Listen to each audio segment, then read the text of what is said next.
Chers amis, bonjour. Bienvenue à vous dans ce petit temps de culte préparé pour vous par l'Église protestante française de Londres, qui que vous soyez, qu'il vous soit en bénédiction. Alors nous voilà déjà en juillet. Certains seront peut-être déjà partis en vacances, d'autres s'y préparent peut-être. D'autres encore resteront tout l'été à Londres. Mais où que vous soyez, la grâce et la paix de notre Dieu se déposent maintenant sur vous, là où vous êtes. Alors voilà notre temps de halte, notre temps de méditation dans notre semaine, un moment que nous voulons vivre pour nous mettre à part, à l'écoute d'une parole qui fasse sens pour nos vies, qui nous parle, une parole qui nous envoie, alors que l'Esprit du Dieu vivant nous donne d'entendre à chacun, chacune, d'être pleinement disponible pour entendre et recevoir cette parole qu'il veut déposer sur chacun de nous. Et comme chaque jour, nous pourrions commencer nos journées par compter les bienfaits de Dieu dans nos vies. Et au début de notre semaine, nous voulons proclamer sa grandeur, nous voulons proclamer notre reconnaissance, notre émerveillement à Dieu par un temps où nous lui disons simplement notre louange. Par les cieux devant toi, splendeur et majesté. Par l'infiniment grand, l'infiniment petit. Par le firmament, ton manteau étoilé. Et par frère soleil, je veux te louer, éternel mon Dieu. Mon Dieu, tu es grand, tu es infini, et pourtant tu es là. Dieu vivant, Dieu très haut. Tu es le Dieu d'amour. Tu es l'amour de notre humanité. Tu es partout, tu emplis tout, tu donnes la vie à tout. Mon Dieu, tu es si grand, tu es immense, Dieu vivant, Dieu très haut, Dieu présent en toute création. Par tous les océans et par toutes les mers, par tous les continents et par l'eau des rivières, par le feu qui te dit, comme un buisson ardent, et par l'aile du vent, je veux te louer, éternel mon Dieu. Par toutes les montagnes et toutes les vallées, par l'ombre des forêts et par les fleurs des champs, par les bourgeons des arbres et l'herbe des prairies, par le blé en épi, je veux te louer, éternel mon Dieu. Par tous les animaux de la terre et de l'eau, par le chant des oiseaux, par le chant de la vie, par l'homme que je fis, juste moins grand que toi, et par tous ses enfants, je veux te louer, éternel mon Dieu.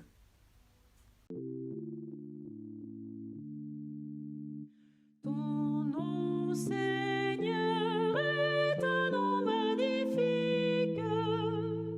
Souffle la terre, en reprend le cantique. Elle répond de toute sa beauté à la splendeur du ciel illuminé. Mais tu choisis la louange parfaite des plus petits, des enfants qu'on allaite, pour révéler le secret de ton nom. Ainsi leur voix à l'orgueilleux répond. J'ai vu ta main peupler le ciel immense, de tant de feux qui tournent en silence. Et j'ai pensé, cet homme si petit, qu'est-il grand Dieu que tu en aies souci. Nous lisons dans l'Évangile selon Matthieu, au chapitre 5, les versets 38 à 42. Vous avez appris qu'il a été dit, œil pour œil et dent pour dent. Mais moi, je vous dis de ne pas résister aux méchants. Si quelqu'un te frappe sur la joue droite, présente-lui aussi l'autre. Si quelqu'un veut plaider contre toi et prendre ta tunique, laisse-lui encore ton manteau. Si quelqu'un te force à faire 1 000, fais-en 2 avec lui. Donne à celui qui te demande et ne te détourne pas de celui qui veut emprunter de toi. L'évangile de ce jour est toujours dans Matthieu, au chapitre 8, les versets 5 à 13. Comme Jésus entrait dans Capernaum, un centurion l'aborda, le priant et disant « Seigneur, mon serviteur est couché à la maison, atteint de paralysie et souffrant beaucoup. » Jésus lui dit « J'irai et je le guérirai. » Le centurion répondit « Seigneur, je ne suis pas digne que tu entres sous mon toit, mais dis seulement un mot et mon serviteur sera guéri.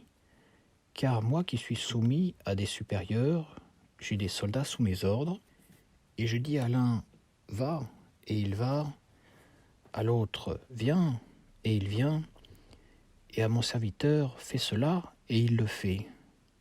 Après l'avoir entendu, Jésus fut dans l'étonnement, et il dit à ceux qui le suivaient « Je vous le dis en vérité, même en Israël, je n'ai pas trouvé une aussi grande foi. Or, je vous déclare que plusieurs viendront de l'Orient et de l'Occident et seront à table avec Abraham, Isaac et Jacob dans le royaume des cieux. Mais les fils du royaume seront jetés dans les ténèbres du dehors, où il y aura des pleurs et des grincements de dents. » Puis Jésus dit au centurion, « Va, qu'il te soit fait selon ta foi. » Et à l'heure même, le serviteur fut guéri.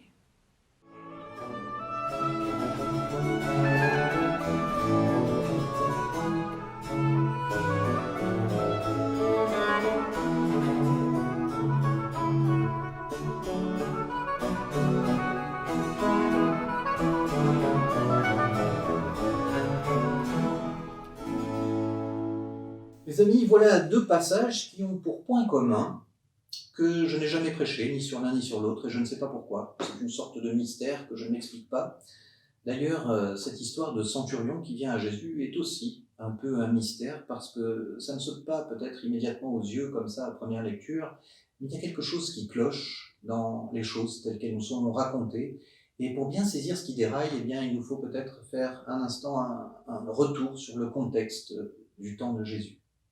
Nous sommes en contexte d'occupation.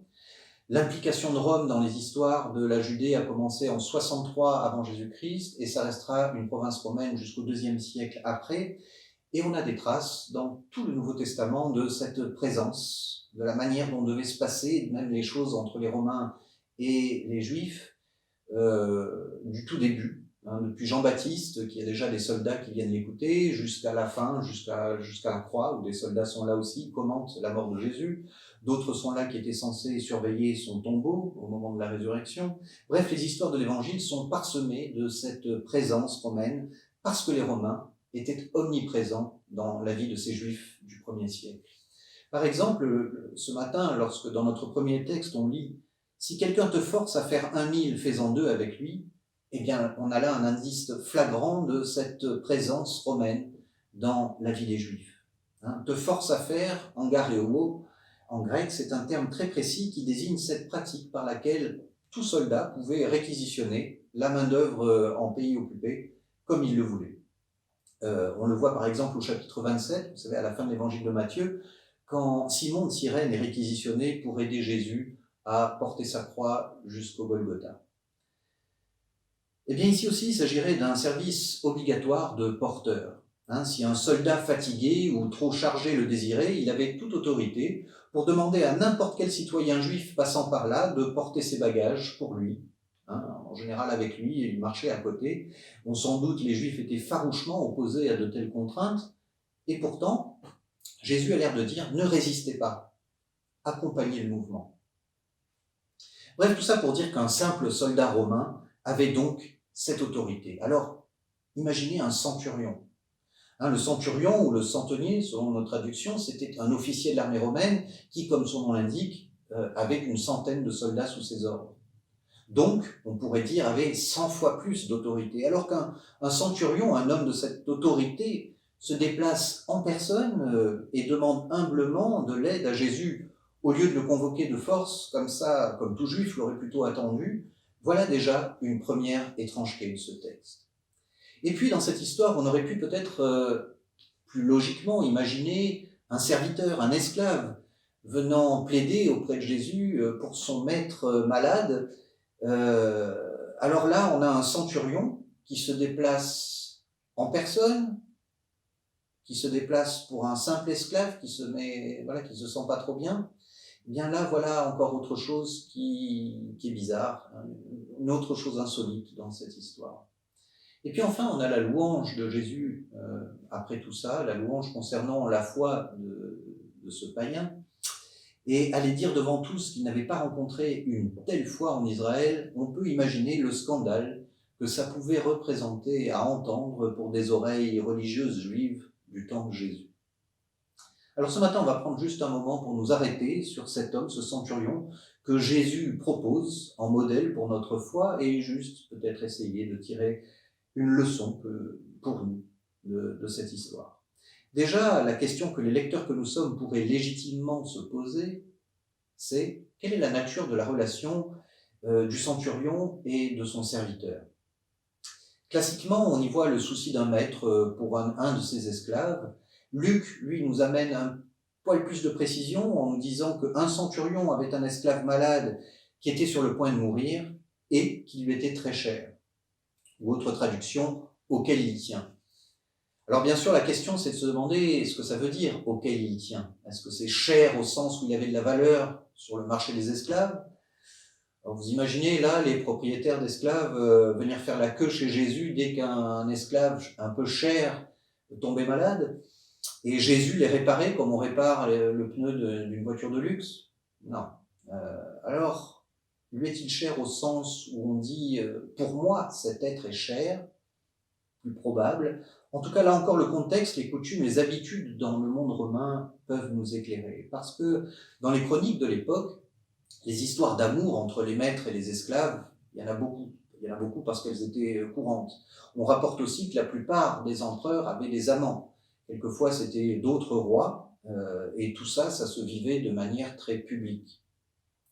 Comme chez les Grecs, l'éducation sexuelle des jeunes garçons était confiée jusqu'à la puberté à des hommes plus mûrs. Et si on s'intéresse au terme grec qui dit le mot serviteur dans notre texte, on s'aperçoit que chez Matthieu, ici, ce n'est pas doulos, donc le serviteur ou l'esclave, ce terme qu'on voit un peu partout, mais peis. Peis qui est un terme justement utilisé pour les jeunes garçons dans ce type de relation. C'est donc un être cher auquel il tient, qui habite, nous dit Matthieu, dans sa maison, sous son toit, donc quelqu'un qui lui est très proche. Est-ce son jeune amant, comme peut le faire penser le contexte de l'époque et le terme « païs » ? Eh bien, que ce soit le cas ou pas, le centurion sait bien que ses interlocuteurs juifs risquent de le supposer, de le sous-entendre, de l'en soupçonner, peut-être d'en rire entre eux. Pour les plus radicaux de ces juifs, les pharisiens et les zélotes, alors il faut refuser de collaborer pour les uns, il faut se préparer à la révolte pour les autres, et même pour les Sadducéens qui, eux, collaboraient avec les Romains, d'une manière générale, eh bien pour tous, ce centurion est un païen. Et donc on comprend là que ce que souligne le texte, c'est la distance du centurion avec le judaïsme, avec ses lois, ses principes, sa morale, son sens du pur et de l'impur. Alors cet homme, il sort de sa garnison pour s'aventurer dans les rues populeuses de Capernaum. On ne parle jamais, vous l'avez remarqué peut-être dans le texte, d'escorte ou de protection à aucun moment. Il va vers les Juifs qui étaient si souvent méprisés par les Romains comme une populace ingérable. Il va vers les Juifs, même s'il sait que ce qu'il va dire de son païs, de son enfant serviteur, risque de lui rapporter des moqueries, des sous-entendus, le mépris même de la part des interlocuteurs juifs bien pensants de son époque. Il le dit lui-même, il ne se sent pas suffisamment bien. En fait, le texte dit, il ne se sent pas suffisant, il ne se sent pas digne dans nos traductions. Et surtout, il va se débarrasser du seul critère qui le définit explicitement, son autorité. Et c'est pourtant quelque chose de tellement difficile à mettre de côté pour ceux à qui on a donné un peu d'autorité, à qui un peu d'autorité a été accordée, donner un peu de pouvoir à quelqu'un. Et regardez ce qu'il en fait. Eh bien ici, le centurion se débarrasse de ça, et ce seul élément qui le définit explicitement, il le laisse de côté, et finalement, ce qui ne laisse de lui que la relation avec son serviteur. Et c'est sans doute là le premier miracle que Jésus fait. Faire que le centurion réveille sa foi, mette de côté son autorité, son grade, sa fonction, son honneur, qu'il prenne le risque de braver, de passer toutes ces frontières, d'aller au-delà de toutes ces barrières, de toutes ces images, de toutes ces étiquettes, où il met justement à la seconde place l'importance donnée aux étiquettes, aux identités sociales, de genre, de culture, de tradition. Il relativise même sa propre autorité, son propre pouvoir, tout ça au nom de ce qui compte vraiment.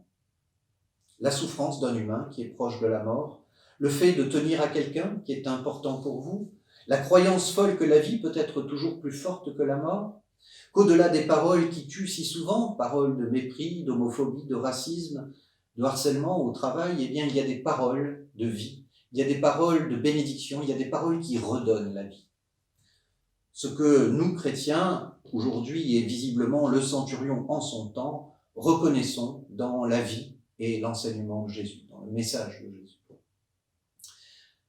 Remarquons encore que Jésus fait bon accueil à cet homme, il lui accorde ce qu'il demande, il est même prêt à aller chez lui, donc à rentrer dans une maison impure, une maison païenne. Il ne lui dit pas « va et ne pêche plus », il ne lui demande pas de se repentir ou de cesser sa relation avec son jeune serviteur. Alors, soit que cela confirme qu'il n'y avait pas de relation d'amant entre les deux, soit que si elle existe, eh bien Jésus ne demande pas qu'elle cesse, il n'en dit même rien. Et tout ça est peut-être déjà une très belle leçon d'ouverture pour nous. Parce que nous, mes amis, serions-nous prêts, les uns et les autres, à relativiser nos cultures, nos places hiérarchiques, nos impressions d'avoir raison, d'avoir de l'autorité, d'avoir du pouvoir, ou un peu de pouvoir, pour être toujours sensible et toujours davantage sensible à l'accueil de l'autre tel qu'il est, et à être sensible à ses véritables souffrances au-delà de l'étiquette et de l'image que nous voyons de lui. En tout cas, Jésus, lui, est prêt à nous accueillir si les uns et les autres, comme le centurion, nous avançons vers lui tels que nous sommes, au travers de toutes ces frontières qui voudraient nous définir. Jésus est venu pour toi, pour moi, pour nous, tels que nous sommes, ou peut-être même malgré ce que nous sommes, et peut-être aussi et surtout si nous pensons qu'il n'est pas digne d'entrer sous notre toit. Alors ne laissons jamais personne nous dire que nous sommes trop à l'est ou trop à l'ouest pour nous asseoir à la table de Dieu, à la table de la vie, à la table de l'amour. Parce que c'est alors qu'avec le centurion, nous pourrions bien entendre Jésus dire à notre propos « Je vous le dis en vérité, même en Israël, je n'ai pas trouvé une telle foi. »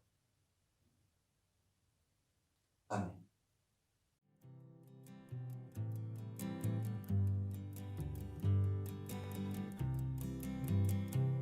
Tel que je suis sans rien en moi, sinon ton sang versé pour moi, et ta voix qui m'appelle à toi, agneau de Dieu, je viens, tel que je suis, ton cœur est prêt à prendre le mien tel qu'il est, pour tout changer, sauveur parfait, agneau de Dieu, je viens, tel que je suis, ton grand amour à tout pardonner sans retour. Je veux être à toi dès ce jour, agneau de Dieu, je viens. En ce temps de sécheresse, où nous avons soif de dialogue, ô Dieu, offre-nous de rêver que tu viens nous combler d'un cœur qui écoute. Offre-nous une attention à l'autre, qui soit porteuse de vie et de fête, et viens inscrire au plus profond de nous la responsabilité royale d'être tes témoins avec ce que nous sommes. Enrichis-nous de ta sagesse et fais de nous des hommes et des femmes animés d'intelligence et de discernement au milieu de notre génération. Encourage-nous chaque jour à devenir meilleurs et à rendre ce monde plus beau avec ce que nous sommes. C'est là notre prière. Amen.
Voilà mes amis, notre temps de méditation un peu plus court qu'à l'habitude se termine déjà pour ce dimanche. Merci d'avoir choisi de le vivre avec nous. Je vous souhaite à tous une très bonne semaine, au près comme au loin. Et juste avant de nous séparer, juste avant que je vous laisse la bénédiction de Dieu, sachons entendre cette petite remarque de Paulo Coelho. C'est une chose de penser qu'on est sur le bon chemin. Autre chose de penser que c'est le seul chemin. Que l'Éternel, par son esprit, vous accompagne et vous fasse toujours cheminer dans ces chemins de joie, de paix et d'amour. Amen. Bon dimanche à vous tous, très bonne semaine et très bonnes vacances aussi pour ceux qui ont la chance d'en avoir. Et pour tous ceux qui le souhaitent, eh bien, on se retrouvera en ligne dimanche prochain. Au revoir et bon dimanche.